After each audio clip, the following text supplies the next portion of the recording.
Class 10th Computer Science and Entrepreneurship, Unit number 1, Operating Systems, Structure and Services. Question number 1, define operating system. Operating system क्या होता है?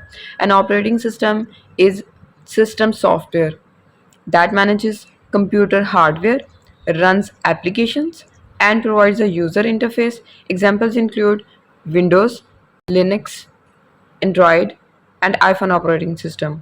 Operating system एक system software होता है जो computer hardware को manage करता है, उसके ऊपर डिफरेंट टाइप की एप्लीकेशंस या सॉफ्टवेयर्स को रन करता है, चलाता है, हमें यूज़र इंटरफेस मुहैया करता है।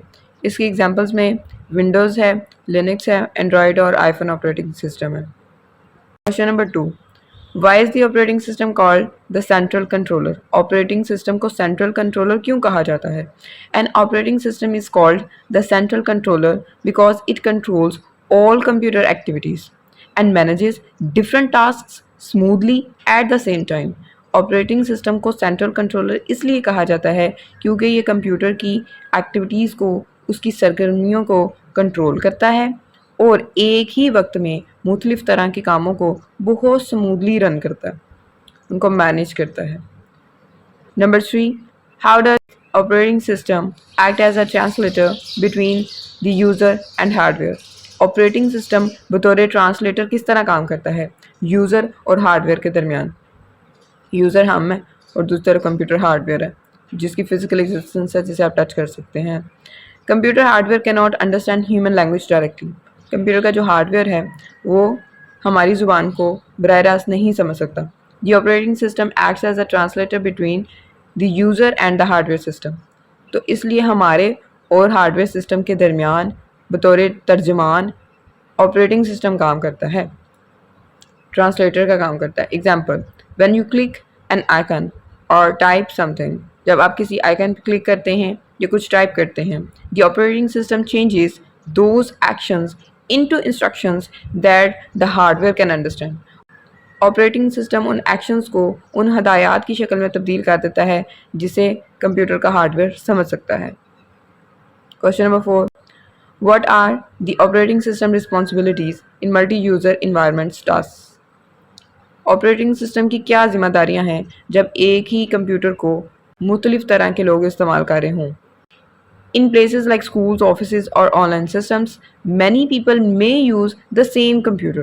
स्कूल में, दफ्तरों में या फिर ऑनलाइन सिस्टम में क्या होता है कि एक ही कंप्यूटर होता है और उसे मुख्तलिफ लोग इस्तेमाल कर रहे होते हैं। The operating system ensures, तो फिर ऑपरेटिंग सिस्टम यहाँ पे क्या जिम्मेदारी सर अंजाम देता है, किस बात की यकीन दहानी करता है? Number 1, the creation and management of separate user accounts. तो एक ही कंप्यूटर के ऊपर मुख्तलिफ लोगों के अकाउंट्स बनाए भी जा सकते हैं और उन्हें मैनेज भी किया जा सकता है। Number 2, keeps each users files and information private. मेरे अकाउंट में जो फाइल्स हैं वो आपको शो नहीं होंगी, ठीक है ना। अगर आप भी लॉगिन करते हैं तो आपको आपकी फाइल्स शो होंगी, आपकी फाइल्स मुझे शो नहीं हो सकती और मेरी आपको नहीं शो हो सकती। दोनों की फाइल्स जो हैं प्राइवेटली मैनेज की होती हैं ऑपरेटिंग सिस्टम ने।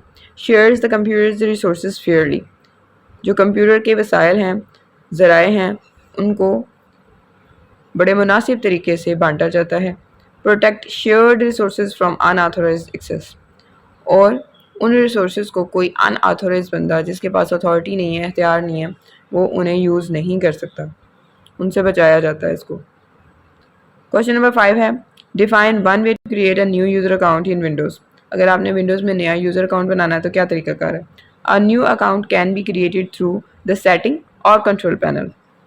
सेटिंग में जाएँ, कंट्रोल पैनल में जाएँ और वहाँ से आपने सेलेक्ट क्या करना है? Bye selecting user accounts.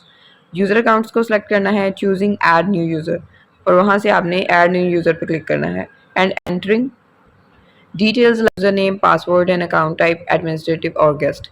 तो वहाँ आप अपना नाम लिखेंगे, पासवर्ड लिखेंगे और अकाउंट की टाइप सेलेक्ट करेंगे, आया कि ये एडमिनिस्ट्रेटिव टाइप है या फिर आप as a guest log in करना चाहते हैं। Question number 6, what is the architecture of an operating system? Operating system का आर्किटेक्चर क्या होता है?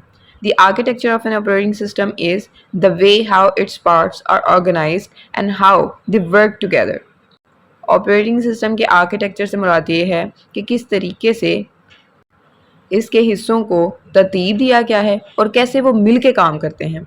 Each part has a special role, हर हिस्से का अपना एक खास किरदार होता है and together they make a computer work smoothly. और जब वो सारे पार्ट्स मिलके काम करते हैं तो कंप्यूटर बहुत स्मूथली वर्क करता है, मतलब उसमें कोई भी इंटरप्शन नहीं आती है। Question number 7, what is the kernel of the operating system? The kernel is the core part of the operating system. जो कर्नल है वो ऑपरेटिंग सिस्टम का एक बुनियादी हिस्सा है। That directly controls the computer system software and hardware such as the CPU, memory and devices. ये बराह रास्त कंप्यूटर के सिस्टम सॉफ्टवेयर को, हार्डवेयर को जैसा कि CPU, central processing unit, memory और डिवाइसेस इन सब को कंट्रोल करता है। For example, when you open a file, the kernel manages the process of reading it from the hard drive and sending it to the screen.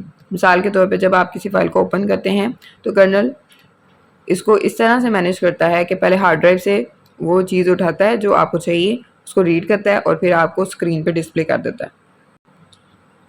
Question number 8, what is the shell of the operating system? Operating system की shell से क्या मुराद है? The shell is the outer part of the operating system. Shell operating system का बाहर वाला हिस्सा होता है। That interacts with the user, जो कि यूज़र जैसे हमारे साथ इंटरेक्ट करता है। इट रिसीव्स कमांड्स, ये कमांड्स वसूल करता है, यानी जो भी अहकाम दिए जाते हैं उसे वसूल करता है। फ्रॉम द यूज़र, यूज़र से, and passes them to the kernel, और उन्हें कर्नल की तरफ ले जाता है। यानी कि इसने क्या करना होता है, हमारे से हिदायत लेनी होती है और कर्नल को दे देनी होती है। Question number 9, what are the types of the shell? Shell की किस्में कौन कौन सी हैं? Number 1, graphical shells like Windows desktop. Graphical shells क्या होते हैं? जैसे विंडो का जो डेस्कटॉप है वो ग्राफिकल शेल है। क्यों? Where you click icons and use menus, वहाँ पे आप आइकन्स पे क्लिक करते हैं और मेन्यूज़ का इस्तेमाल करते हैं। सेकेंड वन है command line shells. Command line shells क्या होते हैं? लाइक द कमांड प्रॉम्प्ट और टर्मिनल, जहाँ पे आप कमांड देते हैं, इंस्ट्रक्शंस देते हैं, वेयर यू टाइप इंस्ट्रक्शंस, उसको command line shells. Question number 10 है, explain the operating system layers and modular design. In operating systems the design is divided into layers where each layer has a specific job. Operating system को मुख्तलिफ layers में divide कर दिया जाता है और हर एक लेयर का एक खास काम होता है। एक लोअर लेयर होती है work directly with hardware devices. ये डायरेक्टली बराह रास्त हार्डवेयर डिवाइसेस के साथ काम करती है, जैसे CPU है, रैम है, स्टोरेज है, हार्ड डिस्क है वगैरह। सेकेंड वन है middle layer, manage these resources and make sure programs can use them when needed. जो मिडल लेयर ने ये करना होता है कि रिसोर्सेज को मैनेज करना, ज़राए का बंदोबस्त करना, और उसके बाद इस बात की यकीन दहानी करनी है कि जिस भी प्रोग्राम को उन रिसोर्सेज की ज़रूरत हो, जब कभी भी ज़रूरत हो, वो उन्हें इस्तेमाल कर सकें। नेक्स्ट है upper layer, run applications and provide the interface that the user views on the screen. Upper layer का काम ये होता है कि इसने एप्लीकेशन यानी डिफरेंट टाइप के सॉफ्टवेयर्स को चलाना होता है और हमें इंटरफेस मुहैया करना होता है ताकि फिर हम कंप्यूटर की स्क्रीन पे वो चीज़ें देख सकें जो कि हमारी रिक्वायरमेंट है। That the user views on the screen, जो कि यूज़र स्क्रीन पे देखता है।